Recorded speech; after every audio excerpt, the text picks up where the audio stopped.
Hi friends, my dad got a letter way back in May and he told me, this sounds like something that you would be interested in. This is what the letter said. Hi David, I apologize if this letter is intrusive or inaccurate. From my research, it appears you are the first cousin 2 times removed of Olive Haler. She was born in Utah in 1908 and died at Oregon State Hospital in Salem, Oregon on June 29, 1932. She was the first cousin of your grandfather, Maurice. Olive's mother and Maurice's mother, Vera, were sisters.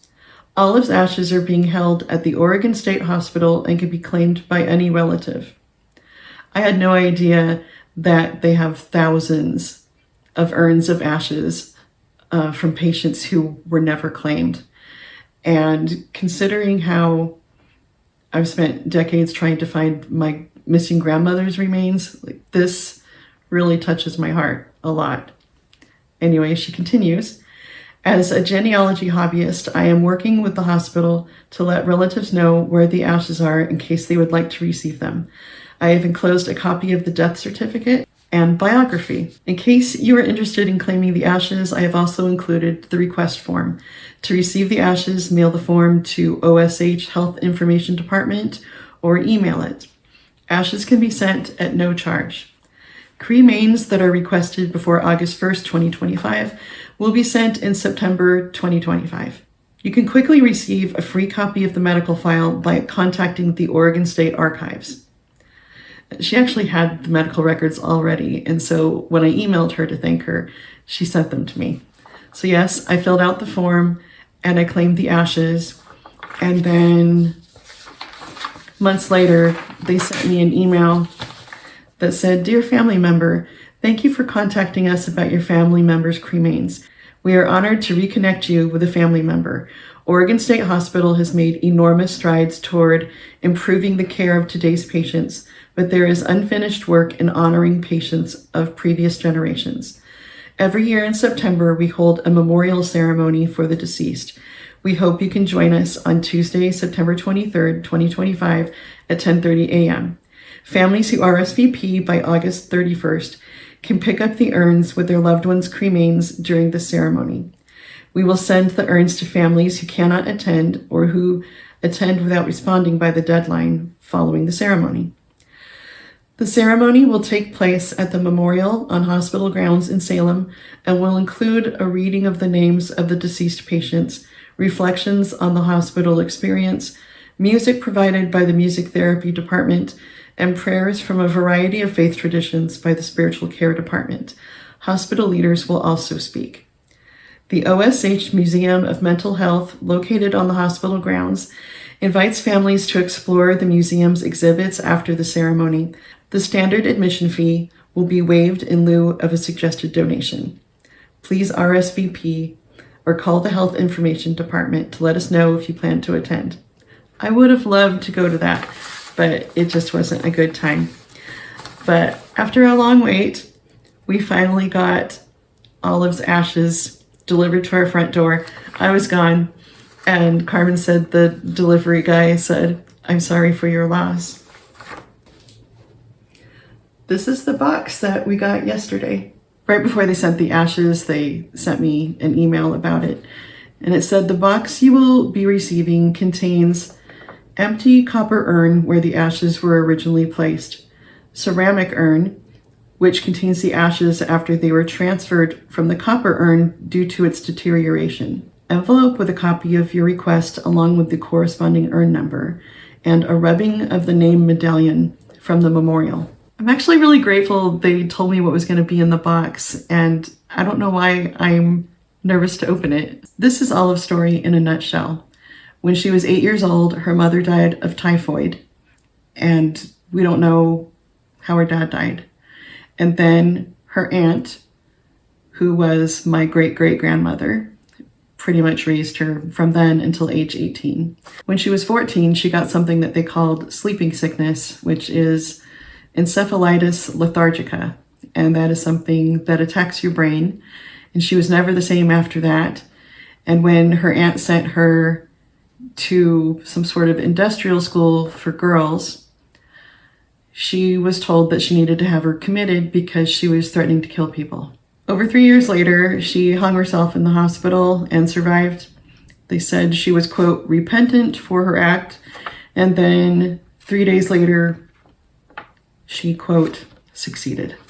She was just days away from turning 24 years old. In her medical file, it includes correspondence from her aunt. And it appeared at one point her aunt tried to visit her and she got there and they said, oh, sorry, you can't visit on Saturdays or Sundays. So she drove all the way there to not get to visit her. So then she sent a telegram asking for permission to come visit her on Sunday and Monday. And the doctor said that she could. It was hard for her to afford to come visit her. There are a lot of things in here that I can't read very well because it's in cursive, and I can read cursive, but I can't read everyone's cursive. The reason I'm sharing this is because I want to raise awareness that there are so many people out there who've been unclaimed and forgotten. And that is something that's so heartbreaking to me. Even if the person was really messed up, as Olive obviously was. And people are asking me what I plan on doing with her ashes, and I haven't decided yet. I'm hoping that I will figure out a place that may have been special to her. So she was raised in Seattle, and I do have her aunt's address. So I thought I would go check out that area and see if there was a pretty place that she may have enjoyed. But we might just keep her with our family for a little bit. It's not a decision that has to be made right away. Okay, here we go.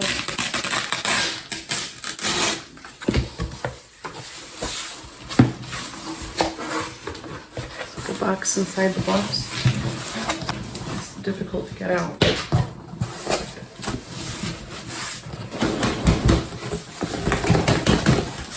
Will you come help me? I have to have my husband help me. Some styrofoam peanuts.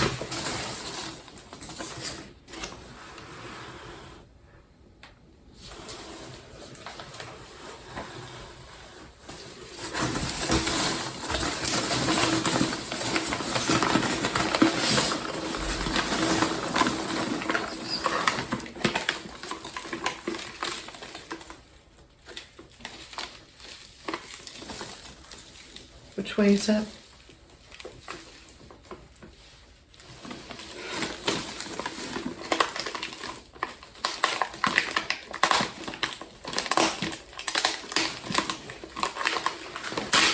I put my name on the label.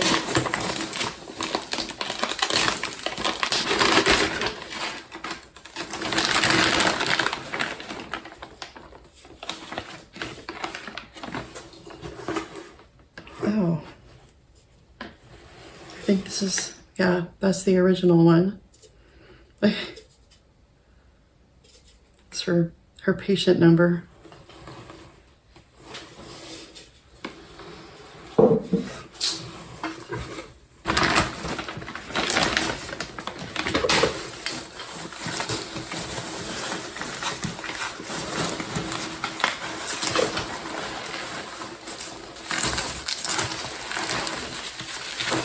And this is much heavier and bubble wrapped.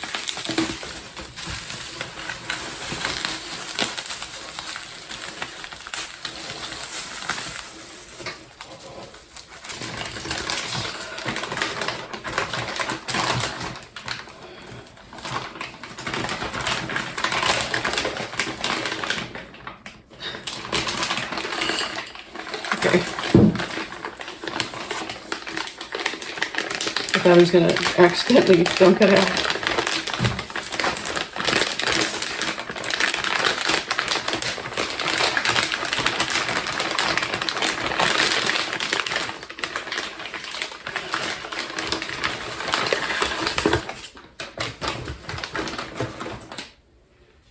It's got a engraving on the back for Oregon State Hospital.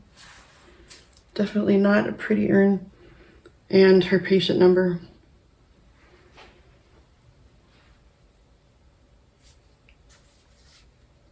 Oh, I guess the lid's not easy to take off, so I was kind of worried about nothing. I don't know how you take the lid off.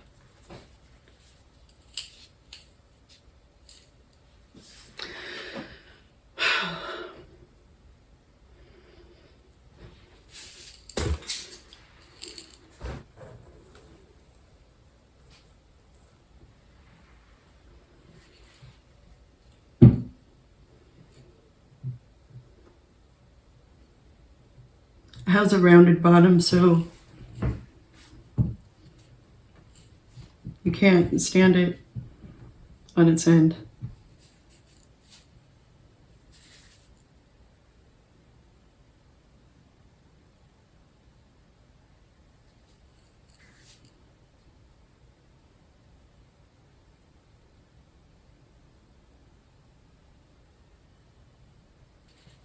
Are you supposed to break this open?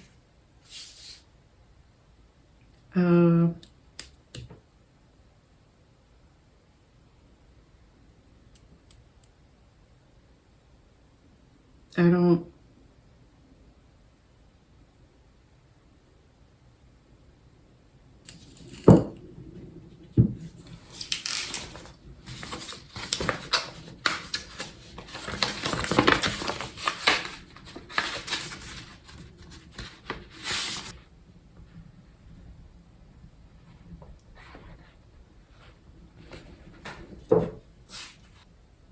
This was from her nameplate.